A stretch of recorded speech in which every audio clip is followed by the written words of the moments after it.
जब भी मैं किसी को मेरे बोर्ड के मैथ्स के मार्क्स बताता हूँ तो सब शॉक हो जाते हैं क्योंकि बहुत हार्ड है 99 आउट ऑफ 100 लेके आना बोर्ड के मैथमेटिक्स के पेपर में। बिकॉज बोर्ड इजी होते हैं जो जेई प्रिपरेशन कर रहे होते हैं, बट बोर्ड के मैथमेटिक्स में 99 मार्क्स लाना बहुत ज़्यादा डिफिकल्ट हो जाता है। इसके साथ साथ जब मैं उन्हें बताता हूँ कि ये मार्क्स सिर्फ मैंने 10 दिन की पढ़ाई करके लाए हैं तो उनको और यकीन नहीं होता। बट मुझे पता है कि बहुत आसानी से पॉसिबल है। बोर्ड की डेट शीट आ गई है, तुम्हारे एग्जामिनेशन 2 महीने बाद है एंड ऑब्वियसली तुम जेई की प्रिपरेशन कर रहे हो या दुनिया की कोई भी प्रिपरेशन कर रहे हो, तुम हमेशा चाहोगे कि बोर्ड के मार्क्स तुम्हारे बहुत अच्छे आने चाहिए। देखो, बचपन से लेकर जो पहली टफ चीज हमने सुनी होती है ना, वो बोर्ड एग्जामिनेशन ही होते हैं। पेरेंट्स का पहला सपना भी यही होता है कि बोर्ड एग्जामिनेशन में मेरे बच्चे के 90+ % आए। आई नो कि जेई बहुत इंपॉर्टेंट है, बट आगे चल के कुछ एग्जामिनेशन होते हैं लाइक कैट वगैरह, कुछ मेरिट बेस्ड एग्जामिनेशन होते हैं जहां तुम्हारे बोर्ड के एग्जामिनेशन की इंपॉर्टेंस भी बहुत ज्यादा होती है। कुछ इंटरव्यूज होते हैं जहां पे बोर्ड के मार्क्स बहुत ज्यादा मायने लगते हैं। मैं एक वीडियो सीरीज लेके आने वाला हूं जहां मैं हर सब्जेक्ट को डिकोड करूंगा कि उसमें बोर्ड में 95+ मार्क्स कैसे लेके आए जा सकते हैं, मैंने कैसे लेके आए। बट सबसे पहले स्टार्ट करेंगे मैथमेटिक्स से, जो मेरा फेवरेट सब्जेक्ट भी रहा है, जिसमें मैंने सिर्फ 10 दिन में 99 मार्क्स लेके आए। बट इससे पहले मैं चाहता हूं कि तुम कमेंट सेक्शन में एक बार मुझे जल्दी से बता दो कि तुम्हारा मैथ्स के स्कोर का क्या टारगेट है इस बार के बोर्ड एग्जामिनेशन। गाइस, इस पूरी स्ट्रेटेजी को सिर्फ 5 पॉइंट्स में मैंने इकट्ठा कर दिया, बट ये 5 पॉइंट्स बहुत ज्यादा इंपॉर्टेंट है। अगर तुमने कभी भी तुम्हारी लाइफ में सोचा है कि 90 से प्लस मार्क्स तो लाके ही रहूंगा बोर्ड्स में, तो ये बहुत इंपॉर्टेंट हो जाते हैं। Because I am a living proof कि ये लाने बहुत पॉसिबल है। एंड मैं चाहता हूँ कि तुम सारे पॉइंट्स को एंड तक देखो। अगर टाइम का इशू है तो 1.5x पे देख लो, बट कोई भी पॉइंट मिस मत करना एंड बाद में रिग्रेट मत करना कि ये वीडियो पूरी देख ली होती तो शायद 99 मार्क्स तुम्हारे भी आ जाते। सबसे पहला पॉइंट है study the answer. Study the answer writing in mathematics. ये पॉइंट का क्या मतलब है भैया? देखो, बहुत सिंपल सी बात है। बोर्ड में तुम्हारी knowledge is not equal to तुम्हारा स्कोर। इसमें बहुत बड़ा डिफरेंस है बिकॉज बोर्ड में एग्जामिनर बहुत डिफरेंट पैरामीटर्स को जज करके तुम्हें मार्क्स देता है। आंसर लाना गोल नहीं है बोर्ड एग्जामिनेशन का। आंसर को सही तरीके से लाना मेरे दोस्त तुम्हारा गोल है, इसलिए तुम्हें आंसर स्टडी करने पड़ेंगे। पहले पॉइंट में आज की डेट में ही ये तुम्हें काम करना है कि तुम्हें जाके टॉपर्स की आंसर शीट देखनी है मैथमेटिक्स की। देखना है कि उनने ऐसा क्या लिखा कि उनके मार्क्स नहीं काटे गए, उनने क्या क्या स्टेप्स को इंक्लूड किया है, उनने क्या क्या चीजों को बताया, उनने कैसे मार्जिन रखे हैं, उनने कैसे हैंड राइटिंग रखी है। बहुत छोटा सा फन फैक्ट बताता हूँ। मेरे आईआईटी में फिजिक्स के पेपर में एग्जामिनर ने स्ट्रेट अवे 10 मार्क्स काट दिए थे क्योंकि मैं पाई जैसे लिखता था ना, वो जेड की तरह अपीयर होता था।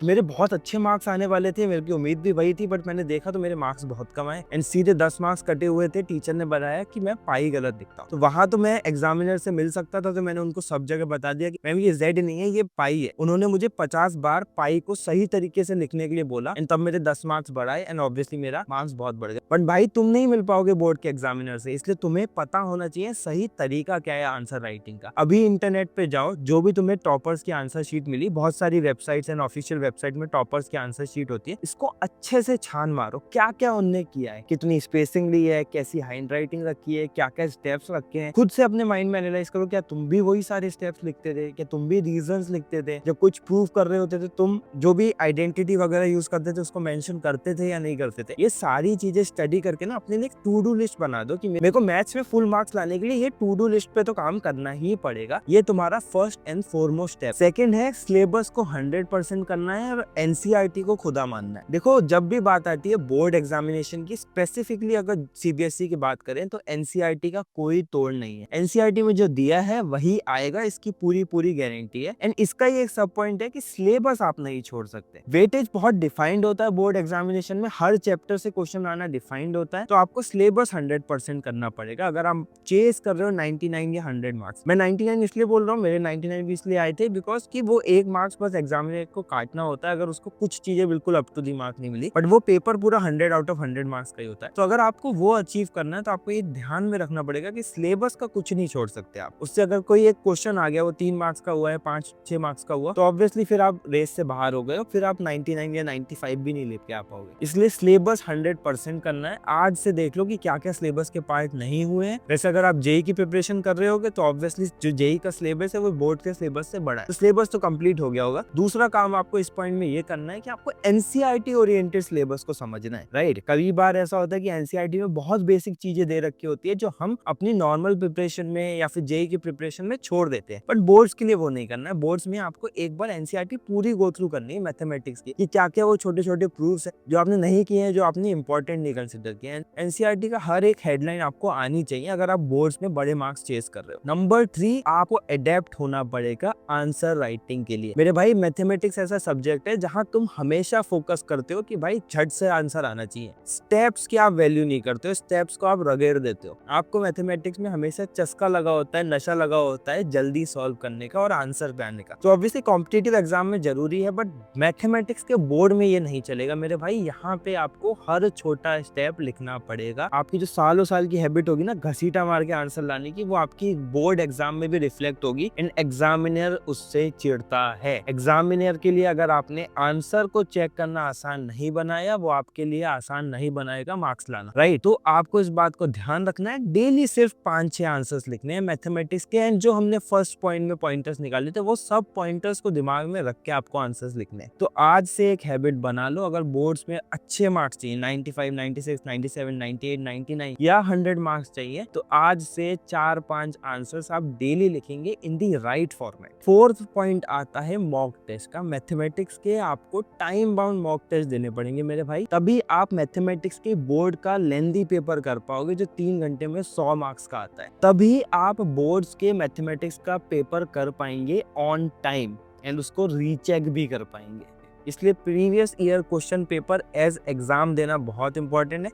मैं आपको सजेस्ट करूंगा कि पिछले 10 साल के पेपर जरूर एज टेस्ट दे दें, तभी वो speed, accuracy and board level का टेम्परामेंट डेवलप होगा जो फुल मार्क्स लाने की गारंटी आपको देगा। नंबर 5 पॉइंट है मेरी तरफ से प्री बोर्ड्स। कुछ लोगों के प्री बोर्ड स्टार्ट हो गए होंगे, मे बी जेईई जेन अटेम्प्ट की वजह से आप उसको ज्यादा फोकस ना कर पा रहे हो, तो सेकंड प्री बोर्ड्स भी आपके होंगे। प्लीज मेक श्योर करो कि भले ही तुम्हें टाइम मिले ना मिले, भले ही तुम जेईई पे ज्यादा फोकस हो, किसी भी कॉम्पिटिटिव एग्जाम पे ज्यादा फोकस हो, दोनों प्री बोर्ड्स देने ही देने हैं। 3 घंटे में कुछ भी नहीं बिगड़ जाएगा, बट 2 प्री बोर्ड जो आपको एग्जाम का एक्सपीरियंस कराएंगे।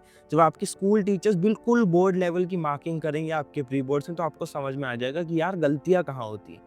एंड प्लीज एटीट्यूड में मत रहना मेरे भाई कि मैं स्कूल के टीचर से नहीं पूछूंगा, वो थोड़ी होता है मेरी बोर्ड्स की परसेंटेज को डिसाइड करने वाला।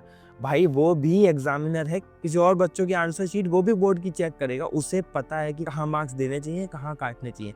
तो अगर प्री बोर्ड में गलती से तुम्हारे मार्क्स बेकार आ गए हैं, तो टीचर के संग बैठना जरूर और अच्छे से अपनी आंसर शीट को एनालाइज जरूर कर लेना कि गलतियां कहाँ कहाँ तुमने कर दी हैं। ये 5 पॉइंट्स तुम्हें बहुत अच्छे से इंश्योर कर देंगे कि 100 आउट ऑफ 100 मैथ्स में लाना बहुत आसान है। मैंने सिर्फ ये 5 पॉइंट्स को बहुत रिगोरसली लास्ट 10 डेज में इंप्लीमेंट कर लिया था, पूरा सिलेबस कर लिया था, एनसीईआरटी का चप्पा चप्पा छान लिया, डेली एक प्रीवियस पेपर को मॉक देता था। जब प्री बोर्ड्स हुए तो सारे प्री बोर्ड्स देके आया, and this has ensured 99 out of 100 marks with very less effort. तुम भी ये मार्क्स लेके आ सकते हो अगर तुम इस स्ट्रेटेजिक रूट से जाओगे, रादर देन इधर उधर भटक के जेईई का प्रेशर ले लिया, बोर्ड्स का प्रेशर ले लिया, एंड इन द एंड कुछ नहीं हुआ। मेंस की परसेंटाइल भी गई, बोर्ड्स के अच्छे मार्क्स भी गए। फोकस लेके करोगे ना स्ट्रेटेजिक वे, तो बहुत आसानी से हो जाएगा, तुम्हें पता भी नहीं चलेगा और बोर्ड्स में इतने अच्छे मार्क्स आ जाएंगे, पेपर में फोटो भी आ जाएगा।